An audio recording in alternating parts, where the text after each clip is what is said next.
একদিন স্বামী স্ত্রী ঠিক করলো তারা ঘুরতে যাবে।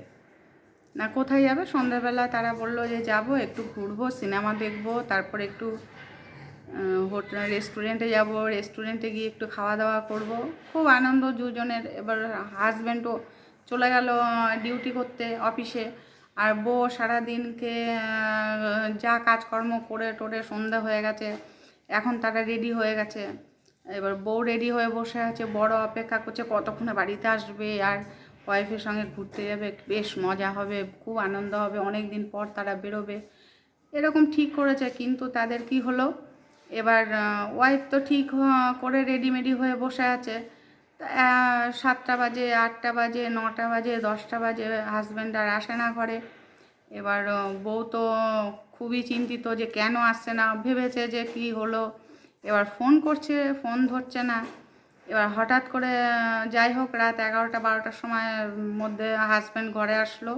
তা হাজব্যান্ড তো ঢুকছে আর মনে মনে ভাবছে যে তার ওয়াইফ তো খুব রেগে বোম হয়ে গেছে, সব বউরা যেরকম হয় আর কি, তা সেরকমভাবে রেগে হয়তো আছে বউ।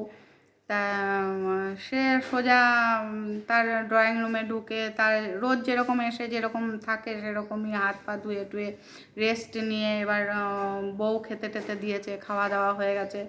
তাই হাজব্যান্ড ভেবেছে বউ বোধহয় খুব রাগ করেছে। তখন তাকে মানানোর চেষ্টা করছে হাজব্যান্ড যে তুমি রাগ করো না, আমি তো আসতে পারিনি। তা তখন বউ বলেছিল যে আমি রাগ করব কেন, তুমি তো পরের অধীনে কাজ করো, তুমি পরের অধীনে কাজ করো বলে তুমি আজকে আসতে পারোনি।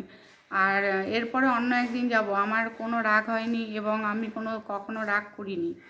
কেননা তুমি অন্যের অধীনে কাজ করো, এটা যদি তোমার নিজের কাজ হতো নিশ্চয়ই আমি রাগ করতাম। আর তুমি আজকে ঘুরতে নিয়ে যাওনি তো কী হয়েছে, একদিন না একদিন তো আমাকে নিয়ে যাবেই ঘুরতে, আমরা তো আছি এবং আমরা যাব দুজন মিলে, অন্য দিন ঘুরতে যাব, যেদিন তুমি সময় পাবে আমাকে বলবে, নিশ্চয়ই আমরা ঘুরতে যাব। তা সেদিনের মতো হয়ে গেল, ঘুরতে আর যেতে পারলো না। পরের দিন রীতিমতো হাজব্যান্ড আবার বলে গেল যে হ্যাঁ আমরা কিন্তু আজকে ঘুরতে যাব। তা বেচারা হাজব্যান্ড সেদিনকেও আসতে পারেনি। তা বউ সেদিনকেও রাগ করেনি যে না, কেন রাগ করবো, সে তো পরের অধীনে কাজ করে। সেদিনকে আবার তার হাজব্যান্ডকে অনেক দূরে পাঠিয়েছিল বাইরে কাজে, সেদিন তার হাজব্যান্ড ঘরেই আসতে পারেনি।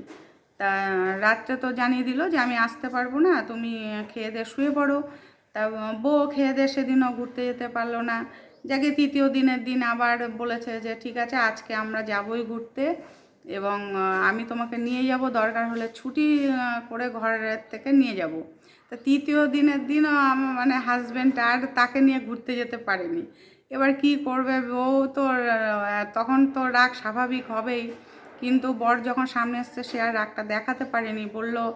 সে বলল যে আমি তোমার উপর যদি রাগ করি তাহলে আমাদের খাওয়া দাওয়া, আমাদের এই যে আমরা যে স্বাধীনভাবে চলতে পারছি, ঘোরাফেরা করতে পারছি, খাওয়া দাওয়া করতে পারছি, এগুলো করতে পারবো না।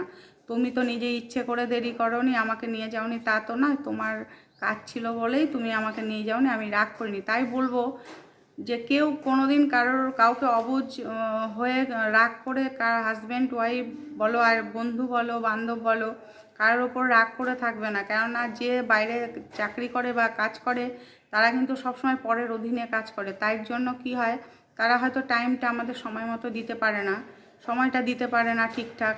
তাই তাদের ওপর রাগ করা উচিত না এবং তাদের অবস্থাটা বোঝা উচিত আমাদের, তাই না?